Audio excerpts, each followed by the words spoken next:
What's good? It's your boy Mixtape Moth, and today I'm going to review the new Benny the Butcher, DJ Drama, and BSF mixtape entitled Black Soprano Family. Let's get to it.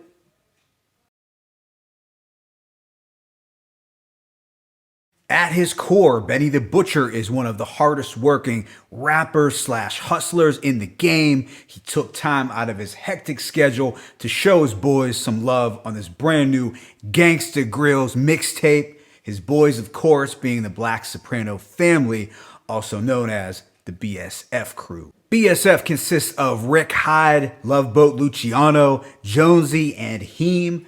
This was basically my first time hearing them all together, and to be honest, without Benny, they are a pretty average crew. I'm sure at their worst, you could compare the BSF crew to Tupac's The Outlaws, or Nas's Bravehearts, and maybe even Troy Ave's BSB Gang. Wait, did I really put Troy Ave's name next to Nas and Pac?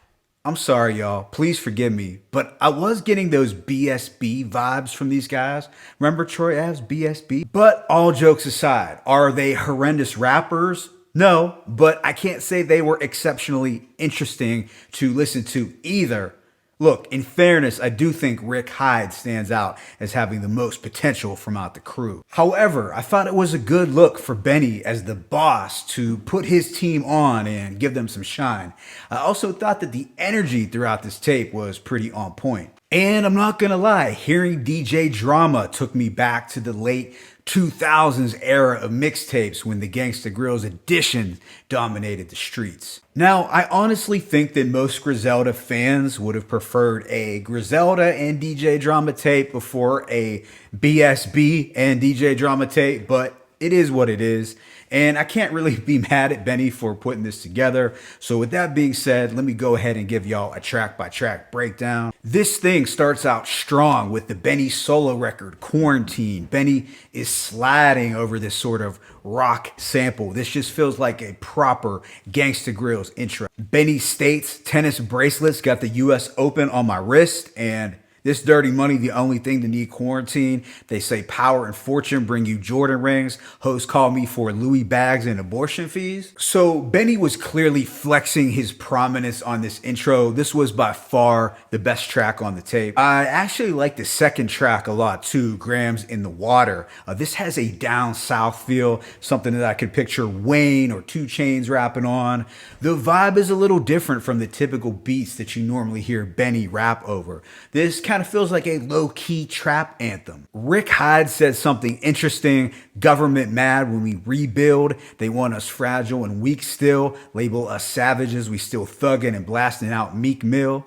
I can dig it. Benny closes this one out with the third verse. It just seemed like he was doing this in his sleep. His mic presence and his voice is just far superior to these other guys. It's not even close. But overall, I was rocking with this track. I like the Dirty South vibe. DJ Drama sets off the third song, Da Mob, by declaring that this is the type of rap you need to listen to with your mask on. I enjoyed the eerie synth beat from DJ Shay. This one felt like a street banger. I liked Rick Hyde's energy, but I wasn't blown away by the lyrics. The same could be said for Heemer, who rapped second. Then Benny comes through to save the day on the closing verse.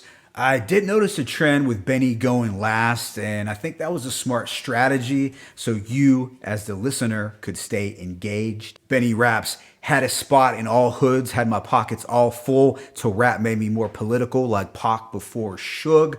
So I thought that was kind of clever since Pac changed his image once he signed to Death Row. But yeah, this was another solid track. So the tape started off 3 for 3, but unfortunately, we won't hear Benny again till the last song. So if you decided to stick around and listen to the non-Benny tracks, then you are an open-minded and fair person. I actually think Jonesy does a solid job on the track In Love with the Streets.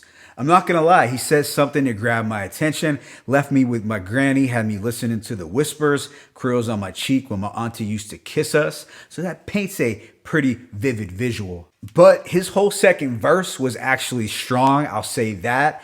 The production was solid as well. I like the crunchy drums and wailing vocal sample. Then we have the Rick Hyde solo, Ricky and Fawns. It's just one verse, nothing to stand out. Although I did like the beat, the production had a slight anthem feel to it, but this was really just a snippet of a song. What follows is Polly and Vito featuring Rick Hyde and Hemer.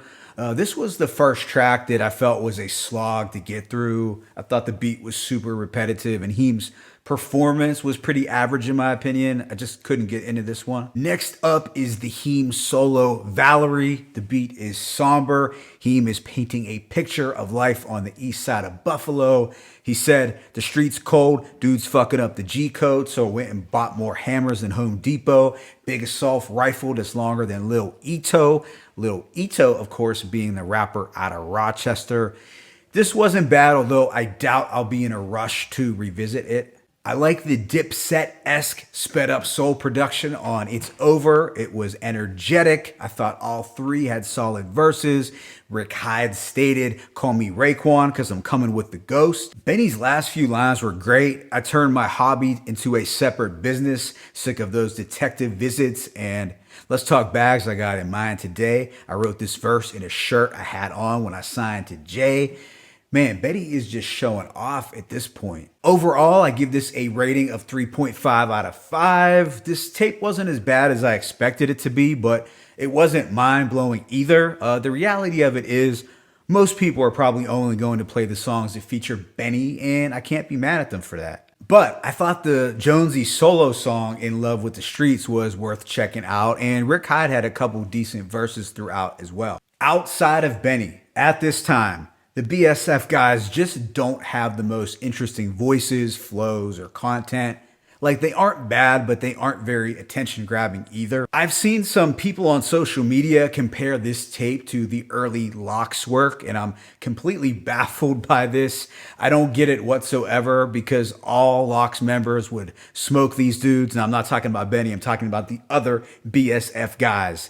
It's not even close, so I don't know what these people are getting at. Although I will say that I like how the BSF gang rap in a more traditional New York sense and that they also talk about street shit, so that I can appreciate. I do think if they keep grinding, they can get better and even more pronounced, but as of now, without Benny, they aren't going to have many people reaching for the rewind button anytime soon. My favorite tracks include Quarantine, Grams in the Water, Da Mob, In Love with the Streets, and It's Over. Let me know what you thought about this project in the comment section below. What would you like me to check out next? It's your boy, Mixtape Moth. I'm signing out, but be sure to hit that like button and please subscribe. As always, it's peace and blessings. Benny the Butcher, DJ Drama, BSF, Black Soprano Family, 1.